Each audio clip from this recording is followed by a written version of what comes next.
Okay, everyone, welcome. My name is Dwyan. Thanks for tuning in. I appreciate it very much. Thanks for those who've been subscribing. I appreciate that. Remember to hit the like button if you do like this video, and please give yourself some time and listen to this video. This is a historic event that has occurred that I'm trying to cover today.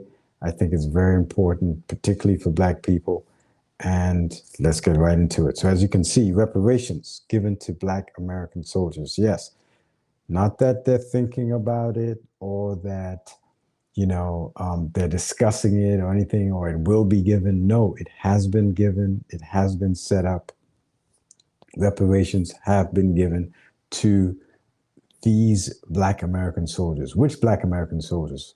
Well, the Buffalo Soldiers, right? The all-Black regiments within the United States Army. And this event, as you see at the bottom there, the Houston Race Riot of 1917, Houston, Texas, okay, was a clash between the Houston Police Department at the time and these Buffalo Soldiers. And as a result, of course, we know the backdrop. Back in 1917, Texas, it was segregated. It was slap bang, Jim Crow. You understand what I'm saying? So racial tensions were high. And basically, you could imagine at that time, the police department, which was all white, of course, you could imagine that, when a group of Blacks come and they have guns and they're part of the United States Army, there would be some tensions there. And that's what happened. It turned into a riot, and these soldiers were wrongly convicted. At the time, they were convicted and they were sentenced to life in prison, many years in prison, and 20 or 19 of them were actually executed. So let's get into it right now. So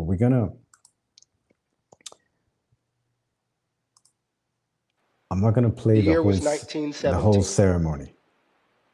The United States had just entered the First World War. Okay, so now we're just getting a little bit of backdrop. By the way, this is the chief judge from the United States Court of Criminal Appeals, right? So he's speaking here. Houston, Texas was governed by racist Jim Crow laws. Okay, we hear that, right? This is 1917. There's the racist Jim Crow laws. 3rd Battalion, 24th Infantry, an all-Black Buffalo Soldier Regiment, was assigned to guard the construction site that would become Camp Logan. The soldiers came to town with patriotism in their hearts, ready to serve their country faithfully, but were met with racist provocations and physical violence. On August 23rd, 1917, these tensions boiled over.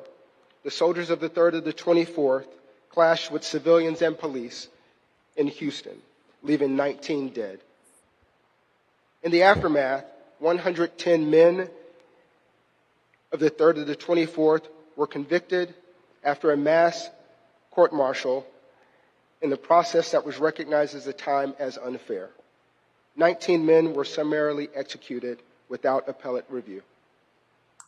Okay, so yes, they were convicted. It was just a farce, Even with the backdrop of entrenched state-sanctioned racial segregation, there was an immediate public outcry about the miscarriage of justice. This led to a major overhaul in the military justice system, including establishing due process for service members and a board of review that would later become the Army Court of Criminal Appeals. Which he is now the Chief Justice of, right? So the event, because of that event, because the Buffalo Soldiers had such an unfair trial,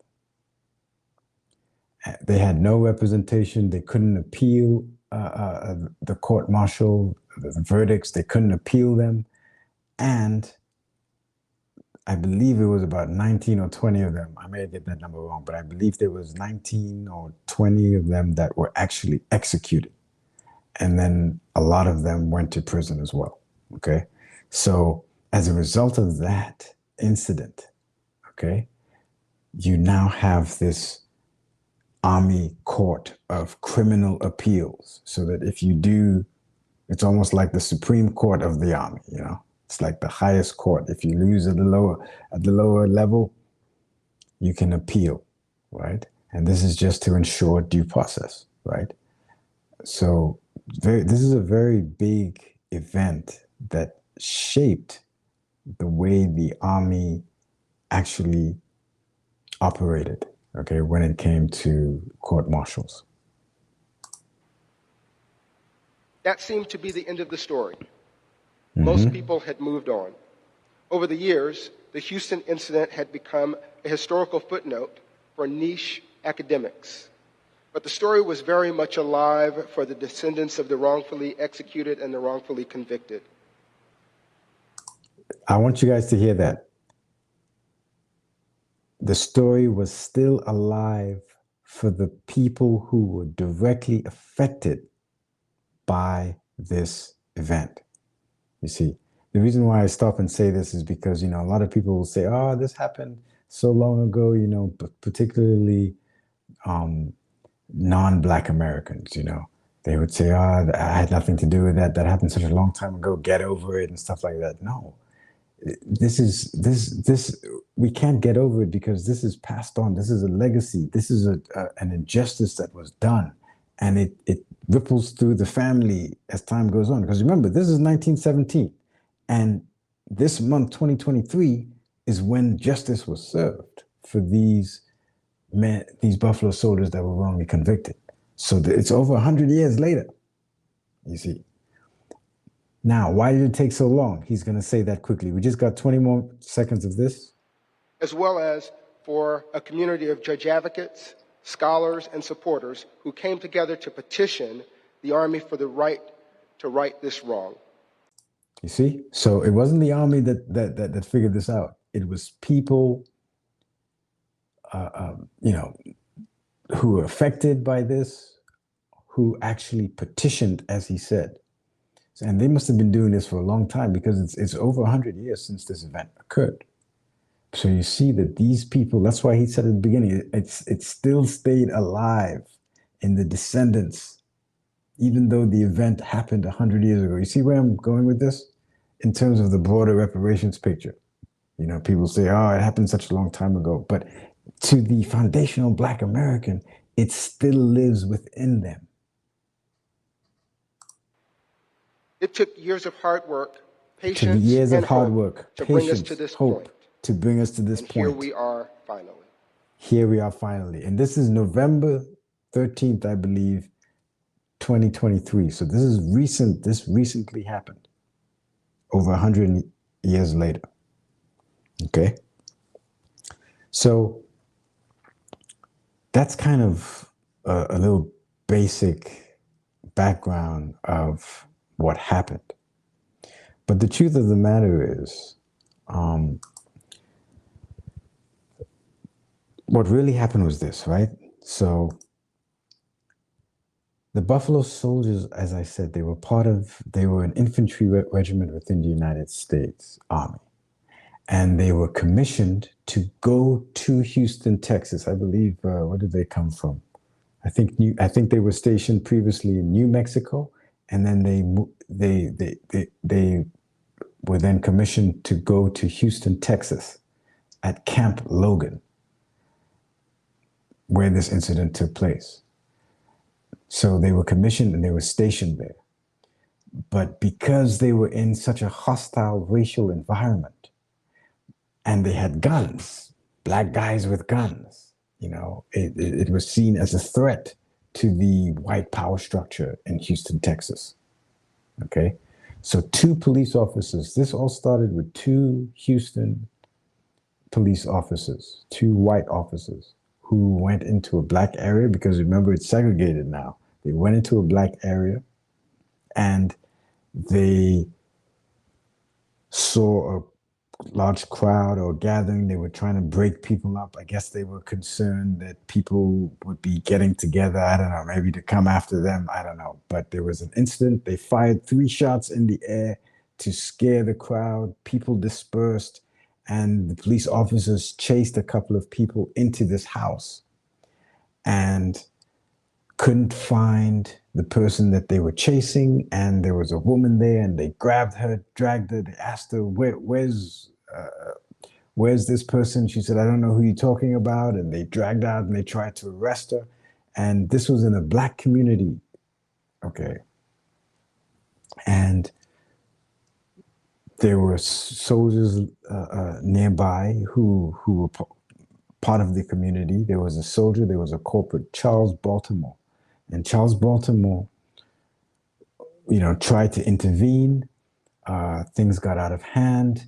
He was shot at. He ran away. He was captured. He was taken down to the Houston Police Department. When the Buffalo soldiers at Camp Logan heard about this, what they did is that they got their weapons and their ammunitions and they went to that police station and they grabbed. I know this sounds like a 2023 thing almost.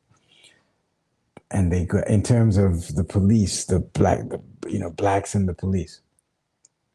And they managed to get Baltimore out of the police station and took him back to the camp. As a result of that, the white power structure, they assembled a huge mob and they went marching on towards Camp Logan in the black community. All hell broke loose, as you can imagine. And at the end, as you heard, 19 people were dead, right? Police officers, a couple of soldiers, and most of the dead were civilians, people who got caught, I assume, in the crossfire. So that's what happened. That was the Houston Race Riot. As a result of that, the black soldiers, because remember, they're part of the United States Army, the black soldiers were court-martialed. And as I said, they had no chance. And 13 were executed, and then I think 5 were executed later, and then 100 or so were sentenced to prison. That's what happened to them. They were dishonorably discharged from the United States Army, and it was, as you see, what he said there, it was seen as totally unfair. So what did the Army, how has the Army paid reparations? I know that's the big thing that everybody wants to see in the video. Well, let's take a look and here. Now, this is from the, let me get this guy going. This is from the, I believe he's the Undersecretary of the Army. The regiment's 3rd Battalion was assigned to Camp Logan at a time when racial tensions were on the rise nationwide. Mm-hmm. And on the night of August 23rd, 1917, those tensions exploded in Houston. Racially motivated incidents, rumors, threats spurred a group of more than 100 black soldiers to seize weapons and leave camp, thinking that they were marching in their own self-defense. And in the hours that followed, blood was shed. Innocent lives were lost.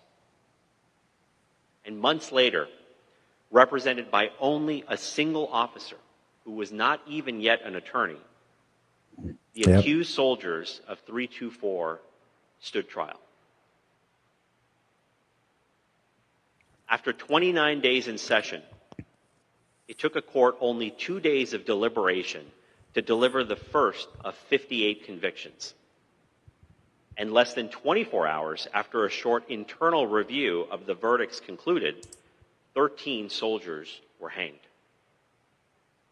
It was the largest mass execution of American soldiers ever carried out by the Army. It was the largest mass execution of American soldiers ever carried out by the Army. And by September of 1918, 52 additional convictions and 6 more executions would follow. Okay. Even then, the Army recognized the grave injustices that it had perpetrated on its own soldiers. Even then, the Army recognized the grave injustice that it had perpetrated on its own black soldiers. Let's be clear. Even then they knew, back in 1917, yet it has taken 105 years for justice to now come. 105 years. And it didn't come from the efforts of the army. It came from the efforts of the people who were affected, directly affected by those deaths, keeping the fight alive to correct this wrong that was done in our history. Sounds familiar? Immediately following those 13 executions, the Army implemented a regulatory change that required then the War Department and presidential review of any subsequent court-martial death sentences. The violence and the... Okay, now you caught that. So, and I mentioned it earlier. So because of that incident, because they did not have that representation, they could not appeal the court-martial process. That has changed because of the injustice that occurred on that day. Aftermath also laid the foundation for a trial, post-trial, and appellate review process that today is a core part of the Uniform Code of Military Justice. Okay, I'm going to stop it there, right? So I really want to get to, he's going to talk about the three things, the three, as he calls it, the three concrete steps that they've taken in order to what?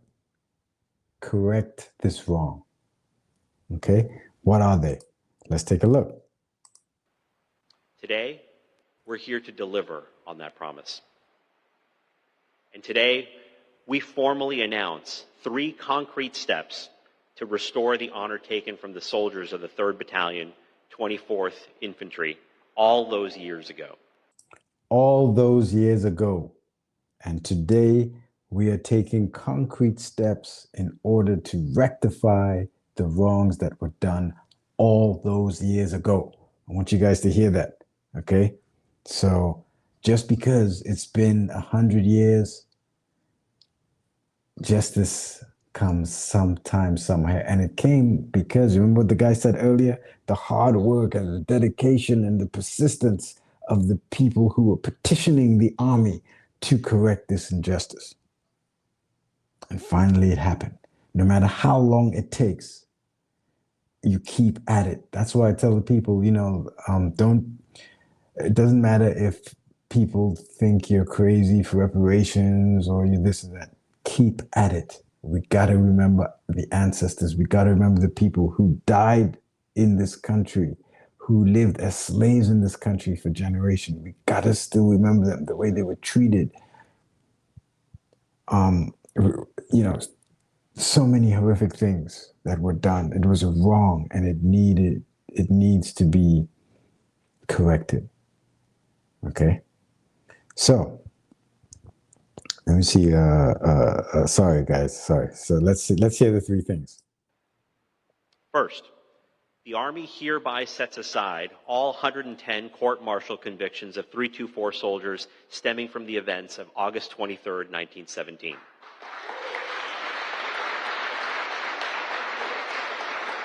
Okay, so the first thing they do is they overturn all the convictions, right? So again, that's a very important step that's needed. That's correcting a wrong, literally correcting a wrong right there, right? Everybody's clapping, they like it, they even stand up, which is cool. They're still clapping. I mean, that's important, You overturn the convictions. The legacy that the descendants had to live with of their parents being wrongly convicted, accused, is lifted because now they are no longer convicted people, right? So those convictions have been overturned. What else? And second, we direct the correction of military records to show honorable discharge for the 95 soldiers of 324 not restored to duty.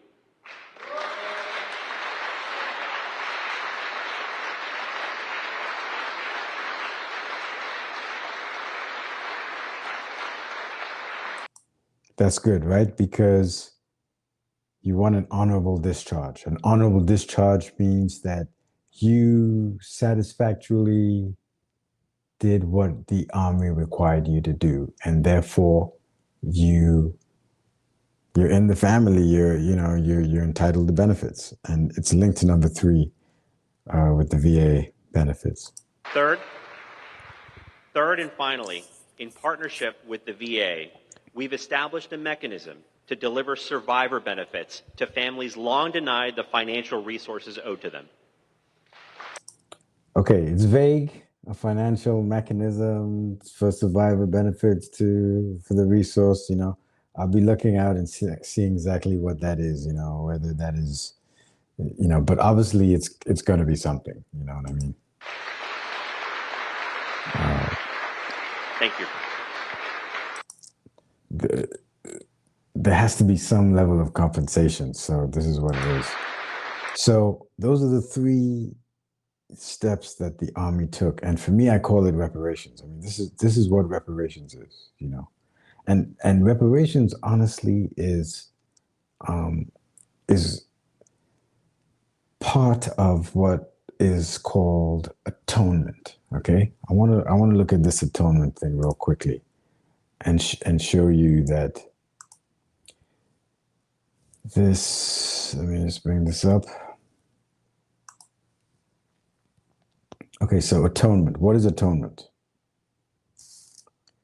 Okay, atonement, as you guys can see, there's the concept of a person taking certain actions to correct previous wrongdoing on their part, right? In the legal systems, the concept of atonement plays an important role with respect to criminal justice, where it is considered one of the primary goals of criminal rehabilitation. Okay, so that's what atonement is, right? It's a person taking certain actions to correct previous wrongdoing on their part. In this case, it is the Army taking certain actions, we heard the 3 steps, to correct previous wrongdoing that they admit to doing. So this is a form of atonement. And in the religious context, atonement, I think a lot of people in the religious content have heard of atonement. For example, in the Christian faith, Jesus Christ dying for our sins on the cross, dying for our sins, that is also a form of atonement. Okay. So there are 3 steps to atonement. Now, if you go online and you look, you'll see there's 7 steps, 8 steps, 10 steps, 9 steps. For me, I came up with this, that I just sort of summarized everything into 3 steps. The first step is a recognition of the wrongdoing. Okay. And we saw that there with the Army there. They recognized that something was done wrong. How did they do it? They overturned the convictions. Okay. They overturn the convictions. All right. The step involves realizing and admitting the harm or mistake made. But that's just the first step of atonement. What's the second step? The second step is restitution or reparation. Right. And this can come in many forms. Right. But it's basically the actions that are the practical actions that are taken to make amends for the wrongdoing. That's an important aspect of the atonement. Okay. Then the final step is reconciliation. Reconciliation restores the relationship between the 2 parties or the parties involved. It restores the relationship. But you see, reconciliation only happens after there's 1 and 2. It's a step. It's a 3-step process. Okay. And you can see in the example of the Buffalo Soldiers with the Houston Race Riot, you can see that all these steps were taken as a form of atonement. And it's a very important moral concept, but it's a very important, I believe, human concept, because this can be done not just, as individuals in any kind of relationship that we're with. When we do something wrong to someone, we atone for it. We admit that we did the thing wrong. We do some restitution or reparation, and then we reconciliate. And that is how we get out of the circle and how we can reach a higher level of understanding or overstanding. Okay, so this is very important. And yes, this is related to the idea of slavery for the descendants of slaves. Reparations for the descendants of slaves. This is the same process. And what we see here with the Buffalo Soldiers is a very good example of this issue of atonement. And also, it's a very good precedent that is set so that we can lay the groundwork for reparations, for border reparations for Black Americans. Okay? So yeah, folks, that's it really. I just wanted to cover this story. I know this was a bit long. I hope it was good for you guys. Please continue to subscribe. Hit the like button, guys. It doesn't take a lot. Just hit the like button. Please subscribe. I'll see you guys in the next episode. I want you guys to be good. Hope everything is going well. And yeah, that's it, man. Please check out please check out a previous video I did on Robert F. Kennedy Jr. He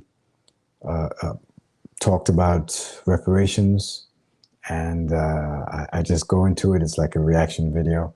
Check that out for broader reparations. But yeah, this one, guys, this one is definitely great. And it's good to see that the Army, really stepped up to the plate and did what was necessary. Thank you. Bye. Love you. Peace out.